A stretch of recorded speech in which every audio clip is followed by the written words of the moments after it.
सान्ताली भाषा को संख्यालघु भाषार मान्यता अमर दाबी। प्रथमे तो मु बहुत खुशी अच्छी आमर 2003 मसीहा डिसेम्बर मास 22 तारिख रे संविधान रे आम सान्ताली भाषा मान्यता पाई से मु नुह समस्ते आम सान्ताली लोक समस्ते ही खुशी अच्छे जमीती अन्य लोक मानकर जमीती रही सब दाबी गुड़ाक पूरण होची बस आमर भी से गोटे इच्छा कि जमती सान्ताली लोक माने सब कम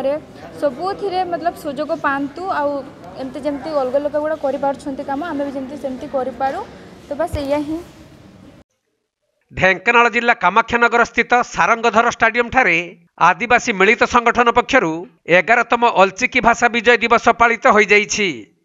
तेबे सान्ताली भाषा को संविधानर 8म अनुसूची रे 2003 मसीहा डिसेम्बर मास 22 तारिख रे स्वीकृति मिलिछि जहाकु नै प्रतिवर्ष आदिवासी मिलित संगठन पक्षरु अलचिकी भाषा विजय दिवस रूपे पालन करा जाउछि। एही अवसर रे आदिवासी परंपरा और विधि मुताबक अलचिकी लिपिर प्रतिष्ठाता पंडित रघुनाथ मुर्मू एवं वीर संग्रामी बाबा तिलक माझी फटोचित्र को नहीं पूजार्चना करा जायथिला। परे एक विशाल रैली रे कामाख्यानगर सहर परिक्रमा करा जाई सारंगधर स्टाडियम रे थिबा ऑडिटोरियम ठारे आदिवासी मिलित संगठन पक्षरु एक बैठक अनुष्ठित होइथिला।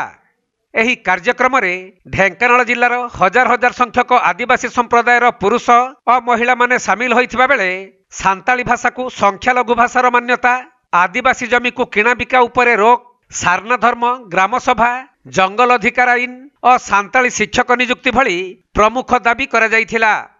आज का जो आमर भाषा विजय दिवस जोटा कि आम 2003 मसीहा ए डिसेम्बर 22 तारिख दिन सरकार 8म अनुच्छेद सामिल करते जहाँकि आमर स्वीकृति देते से सकाशे यही दिवस को आम भाषा विजय दिवस रूपे पालित करुचु एवं एटा सारा राज्य रे आमर ए दिवसटा को आज समस्त मानुचंते आम सान्ताल समाज मेनली तो स्पेशल आमर ढेंकानाल डिस्ट्रिक्ट रो आज जो ए भाषा विजय दिवस उपलक्षे किछिटा आमर मुद्दा भी रही जोटा कि आमर ढेंकानाल जिले में सान्ताली अलचिकी टीचर को अपॉइंटमेंट दिया जाऊ एवं वर्तमान जो चली आमर आदिवासी जो जमी किणा बिका सेटा को बर्खास्त करा जाऊ लागू न करा जाऊ एवं आमर जो जंगल जमी अधिकार उपरे जहाँ भी आमर कोहल करा जायछि सेटा को न करा जाऊ एमती कि आमर 10-12टी मुद्दा रही आज आमर ए रैलीटी प्रस्तुत होइछि।